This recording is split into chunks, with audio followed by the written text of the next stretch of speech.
আসন্ন বিহাৰ বিধানসভা নিৰ্বাচন এই নিৰ্বাচনৰ বাবে এতিয়া বিহাৰৰ ৰাজনৈতিক পৰিৱেশ উত্তপ্ত হৈ পৰিছে। শাসক বিৰোধী উভয় নিৰ্বাচনৰ বাবে উঠি পৰি লাগিছে।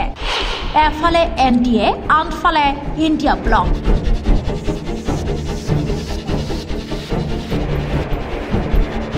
দুয়ো মিত্ৰজোঁটে টিকট বিতৰণৰ বাবে নিজস্ব কৌশল অৱলম্বন কৰিছে। আসনৰ বুজাবুজিত বিফল হৈ পৰিছে ইণ্ডিয়া ব্লক।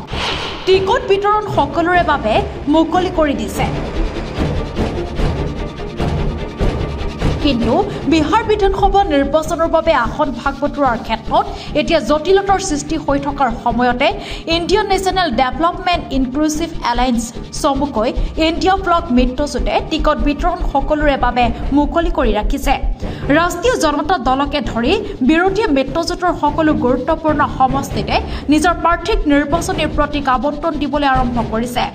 লগতে আসন বিতৰণৰ বাবে আৰু অপেক্ষা নকৰাকৈ মনোনয়ন পত্ৰ দাখিল কৰিবলৈ কৰ্তৃত্ব প্ৰদান কৰিছে। যদিও CPIM আৰু CPIML প্ৰথমে অসন্তুষ্টি প্ৰকাশ কৰিছিল, কিন্তু দিল্লীত RJD নেতা তেজস্বী যাদৱে কংগ্ৰেছ সভাপতি মল্লিকাৰ্জুন খাৰ্গে আৰু লোকসভাত বিৰোধী দলপতি ৰাহুল গান্ধীক সাক্ষাৎ কৰিব নোৱাৰাৰ পিছত পৰিস্থিতি অধিক বেয়ালৈ ঢাল খায় আৰু তেওঁ সোমবাৰে নিশা প্ৰায় 11 বজাত পাটনালৈ উভতি আহে।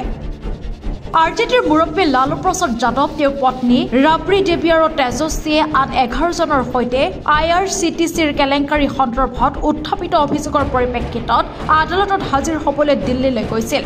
সোমবাৰে আদালতত হাজিৰ হোৱাৰ পাছতে লালু ৰাবৰি পাটনালৈ উভতি আহে। অন্যহাতে তেজস্বী কংগ্ৰেছৰ সাধাৰণ সম্পাদক তথা সাংসদ KC বেণুগোপাল, বিহাৰৰ ভাৰপ্ৰাপ্ত বিষয়া কৃষ্ণ আল্লভ আৰু বিহাৰ কংগ্ৰেছৰ সভাপতি ৰাজেশ কুমাৰ আৰু বিহাৰ বিধানসভাত কংগ্ৰেছ বিধায়িনী দলৰ নেতা শাকিল আহমদ খানক সাক্ষাৎ কৰে।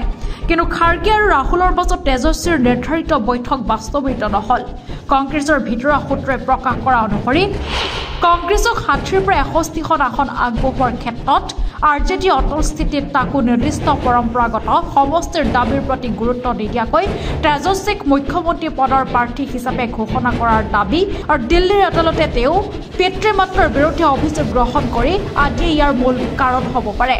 উল্লেখযোগ্য যে 243জনীয়া বিহাৰ বিধানসভা নিৰ্বাচন অহা 6 আৰু 11 নৱেম্বৰত দুটা পৰ্যায়ত অনুষ্ঠিত হ'ব। 14 নৱেম্বৰত ভোট গণনা কৰা হ'ব।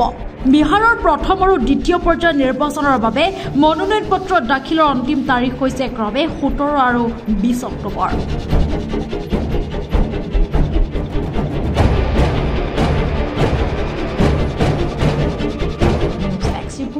PB সংবাদ।